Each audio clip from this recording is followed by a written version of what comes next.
अस्सलाम वालेकुम रहमतुल्लाहि व बरकातुहू। आज हम जिस ख्वाब का तज़किरा करेंगे वो है ख्वाब में कपड़ा सीना।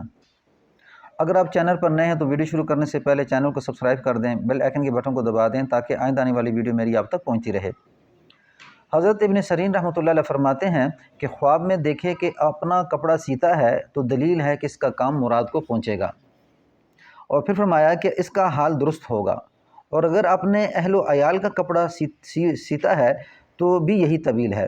अगर देखे कि बेगानी औरत का कपड़ा सीता है तो दलील है कि इसको गम और नुकसान पहुँचेगा।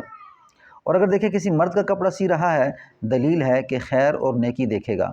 और अगर देखे कि सुई हाथ में है और तमाम कपड़ा सी लिया है तो दलील है कि जो काम इसके आगे है तमाम करेगा, यानी उसे मुकम्मल करेगा। और अगर देखें कि इसके घर में बहुत से कपड़े हैं तो दलील है कि इसकी ज़िंदगी खुशहाल होगी और पूरा माल विरासत पाएगा। हज़रत जाबिर मग़रिबी रहमतुल्लाह अलैह फरमाते हैं, अगर देखें कि अपने लिए पिराहन सिया है और इसको मुकम्मल किया है, दलील है कि अयाल से मुआफ़क़त होगी, यानी मोहब्बत होगी।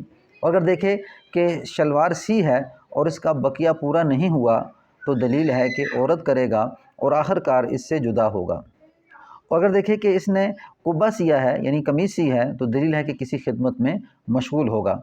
और अगर देखें कि अयाल का कपड़ा सीता है तो दलील है कि अयाल की गुफ्तगू में आजिज़ हो जाएगा। अगर देखें कि धोए हुए कपड़े को सुखाता है तो दलील है कि अयाल को एक जगह से दूसरी जगह बदलेगा। और अगर देखें कि अपने अयाल के लिए रेशम का कपड़ा सी रहा है तो दलील है कि गमगीन होगा और गुनाह की तोहमत में गम अंदुआ पहुँचेगा। हज़रत जाफ़र सादिक़ रहमतुल्लाह अलैह फरमाते हैं, ख्वाब में दर्जी वो शख्स होता है जो परागंदा सामान को जमा करता है और इस्लाह में लाता है। अस्सलामु अलैकुम व रहमतुल्लाहि व बरकातुहू।